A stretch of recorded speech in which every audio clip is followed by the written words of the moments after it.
Hey, what is going on, guys? Welcome back to the channel, and in today's video I'm going to be giving my official breakdown and predictions for the early prelims and prelims of UFC 290 this Saturday in Las Vegas. Man, I'm so happy to talk about this, and can we all take a moment to appreciate how good this fight is, how good this card is. You know, it's International Fight Week. They always try to put on a show, and in the main event we have Alexander Volkanovski taking on Yair Rodriguez. In my opinion, this is a much better fight than Jon Jones versus Stipe Miocic. And you know, people hear like, oh, it's Jon Jones, it's Jon Jones. I don't care. I love Jon Jones. I hate Stipe Miocic. I love Yair Rodriguez, and I love Alexander Volkanovski. They are also way more exciting than Jon Jones and Stipe. I don't care about that fight. This is a way better card. So, just to start it off, we have Kamuela Kirk taking on Esteban Rabovic's upper weight class. Kamuela Kirk is a featherweight. He's taking on Esteban Rabovic, who's a lightweight. Kamuela Kirk, in his last fight, you know, Kamuela Kirk's someone that's very inactive, and in his last fight, he got brutally finished by Damian Jackson in his hairline. He's taking on Esteban Rabovic, who in his last fight lost a decision to a very heavy wrestler. You know, Esteban Rabovic, in his last fight, you know, he lost, and you know, it was to Loki Razabov. Completely different stylistic matchup than Kamuela Kirk. He went against a heavy Dagestani style wrestler, and in Kamuela Kirk, who's going to be a striker. Kamuela Kirk, decent power, good offensive toolbox, likes to mix it up well. He is dangerous off his back, but you know, he's coming off a brutal loss to Damian Jackson. He's takes long layoffs. You know, this guy's very inactive. He never fights. He's there to be hit, and he has terrible takedown defense. He also gives up submissions very easily. He's taking on Esteban Rabovic, who is a lightweight, who has big power at lightweight, dangerous knockout power at lightweight, crazy submissions off his back. Esteban Rabovic has terrible takedown defense, but he has decent offensive wrestling himself, and I think that he could implement that in this fight. You know, I think he could take Kamuela Kirk down, but if it does hit the ground, you know, Kamuela Kirk's in danger, and I think that even on the feet, I think Kamuela Kirk, even though he is the superior striker, I think he's going to be in a lot of danger against a guy like Esteban Rabovic. Esteban Rabovic has nuclear power, and I think Kamuela Kirk's going to be winning the majority of this fight, but at the end of the day, he's going to get caught by some shots by Esteban Rabovic at the end of each round that hurt him, and I believe in the third round, Esteban Rabovic's going to seal the deal and TKO him. That's why my official prediction is going to be Esteban Rabovic via third round TKO. Moving up the card, we have Shannon Ross versus Jesus Aguilar. This is a fight where I think they're just trying to build up Jesus Aguilar in this fight. You know, Shannon Ross is not that good of a fighter. Shannon Ross, he has fast leg kicks. You know, he has a decent ability to counter shots, but I mean, Shannon Ross, not a lot to say about this guy. He's 1-3 in his last 4. He has a terrible chin. He has bad jiu-jitsu defense. And he gets caught with counters all the time. You know, he's caught with the straight shots. So against a guy like Jesus Aguilar, likes to throw the straight shots, likes to throw that lead leg kick into the straight shot. I think he's going to be in danger. And then also, you know, on the ground, Jesus Aguilar is so much better than this guy. You know, overall grappling, not too different, but the submission game is where this is really going to take place. And I think that in the second round, Jesus Aguilar is maybe going to hurt him on the feet, but he's going to get in some sort of clinch position, or is going to trip him out, or is going to have him coming, have Shannon Ross coming towards him, pause, and Jesus Aguilar is going to latch up a guillotine and submit him. That's why my official prediction is going to be Jesus Aguilar via second round submission. Moving up the card, we have Cameron Saaiman versus Terrence Mitchell. You know, Cameron Saaiman, this guy is dangerous, but not for the reason you think. This guy, if you fight him, you better be calling, you know, you better be leaving a voicemail to the hospital before you fight this guy, because it's worse than fighting prime Jon Jones, 2013 Jon Jones, off of a bender. Cameron Saaiman, I mean, this guy cannot stop fouling people. He had 3 different fouls in his last fight, 2 brutal kicks to the groin, and a nasty, nasty eye poke against his last opponent. Ended up winning the fight because his opponent wouldn't give up. But man, dude, Cameron Saaiman's a dangerous fighter. He needs to get that fixed, because if he doesn't, he's going to get a lot of points deducted in his career. You know, Cameron Saaiman, though, this kid's incredible. He's got amazing kicks. He's very fast. He great ground game. You wouldn't expect it. You look at his build, you would think, oh, the guy's like one of those strikers you want to take down. He's one of those Wonder Boy guys. he's like Wonder Boy. If Wonder Boy was faster, was a little bit more traditional, and had better wrestling. So not really Wonder Boy, but I mean, this guy he's got great ground game, great pressure from top, great ground and pound against a guy like Terrence Mitchell, who not a lot's known about him. Terrence Mitchell's the guy that got knocked out by Kai France on the Ultimate Fighter a while ago with in like 2016 with when Henry Cejudo was coaching. So he cracks under pressure. Not a lot's known about him though. He fights on the Alaskan circuit, and I've watched a little bit of his fights. I think Cameron Saaiman is better everywhere. I think that he's just going to impose his will on the feet. He's going to find his range, and I think that he's going to TKO him in the second round and find the finish. So as for my official prediction, I'm going Cameron Saaiman via second round TKO. Moving up the card, we have Victor Petrino versus Marcin Prachnio. I'm interested to see how much of a beatdown Victor Petrino is going to put on Marcin Prachnio. I'm very confident in him in this fight. He hasn't shown any real weaknesses that I see Marcin Prachnio take huge advantage of other than the leg kicks. Marcin Prachnio does like to throw those leg kicks, and Victor Petrino does not defend them. So I could see that being an avenue to victory or an avenue to open up more offense for Marcin Prachnio. But Marcin Prachnio is terrible. He's coming off of that embarrassing win over William Knight, where William Knight essentially just stood there and just wanted a paycheck. I mean, it was a terrible performance. One of the worst performances of all time. Dude did not come there to fight. And he looked okay in this fight, but the fact that he didn't finish him is kind of embarrassing. I would have finished William Knight on that in that fight, So very disappointed in him. Victor Petrino, great fighter, very promising guy, very promising prospect.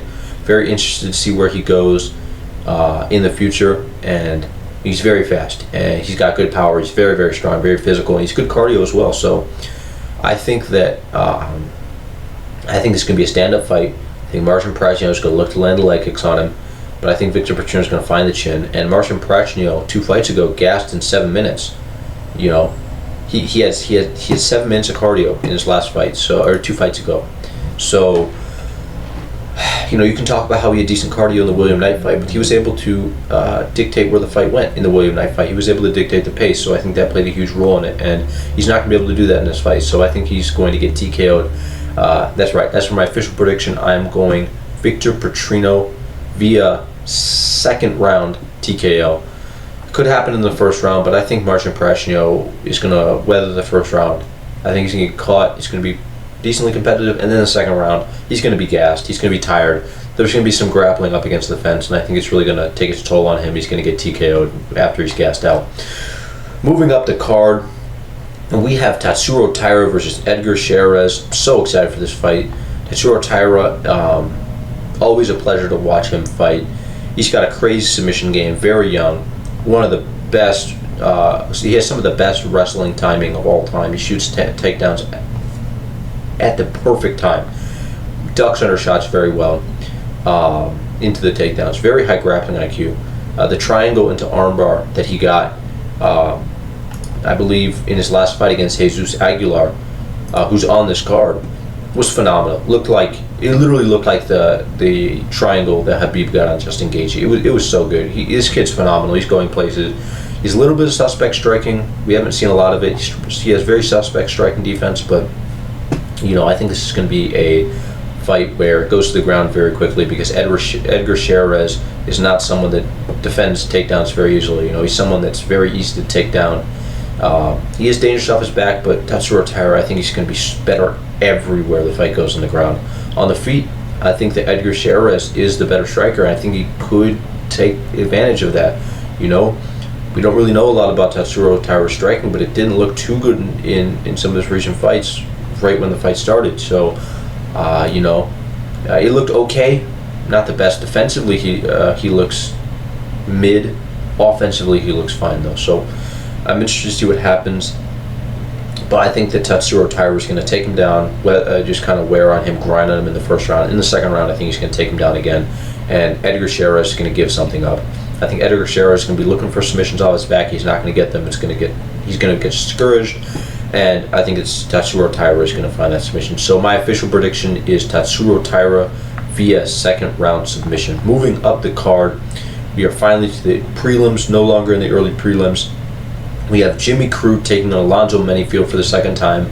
They last fought at UFC 284 in Perth, Australia on the Volkanovski versus Makhachev card. And this is a fight where Jimmy Crute started off the fight. He looked great, you know. He took Alonzo Menifield down with ease, controlled him on the ground, just beat him up. But then second round happens. Jimmy Crute's gassed out, and Alonzo Menifield just starts teeing off on him, dominating him, man.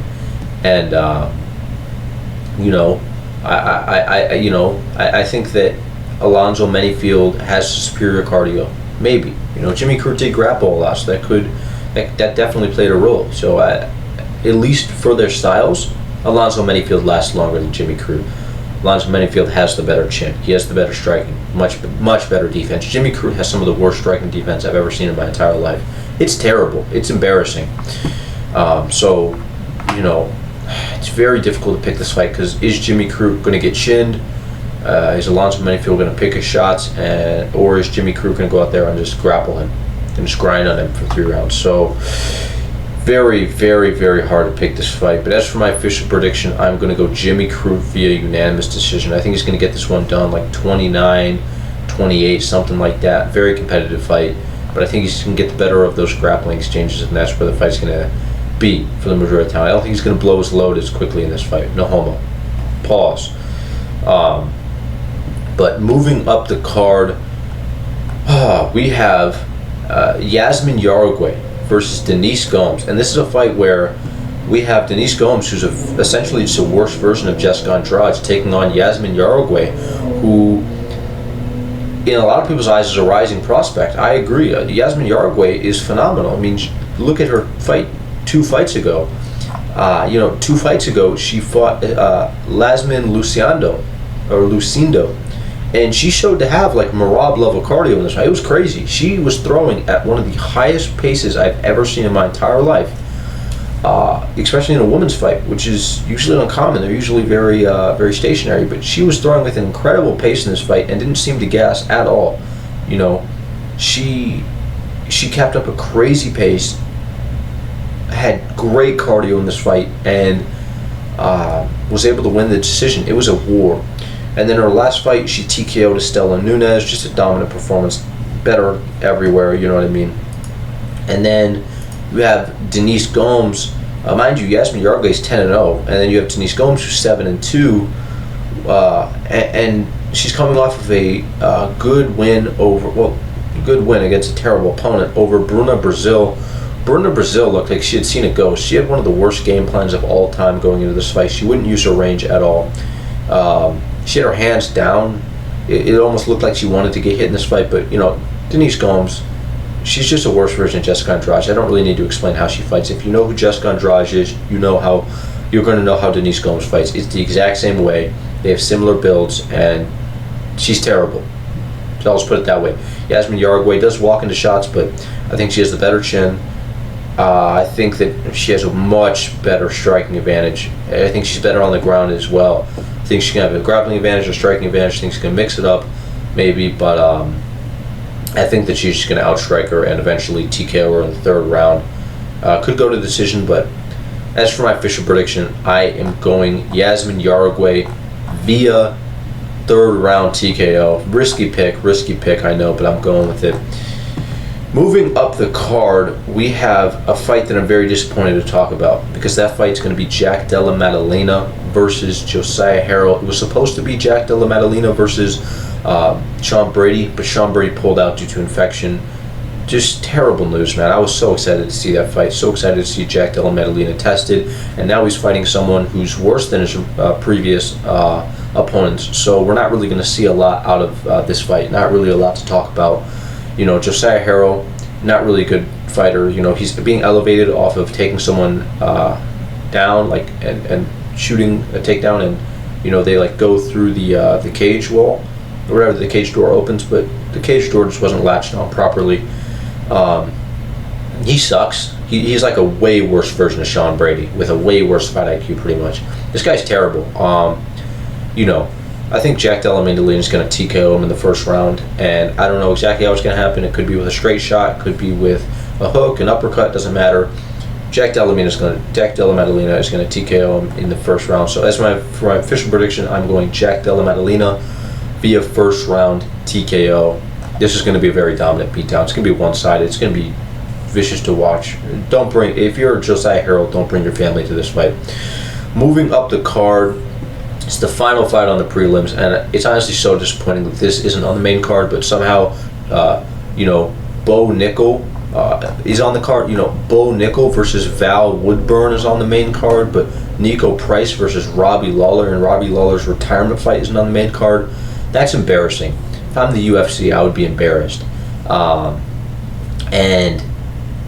This is a fight where, like I said, it's Robbie Lawler's retirement fight. He's getting up there in age. He's very old now. His chin's deteriorated. He's had a lot of wars. His fight with Rory McDonald, stuff like that. All those amazing fights he's had, and certainly going to be inducted in the Hall of Fame. One of the greatest and most exciting welterweights of all time. So many ups and downs in his career. Very exciting to watch.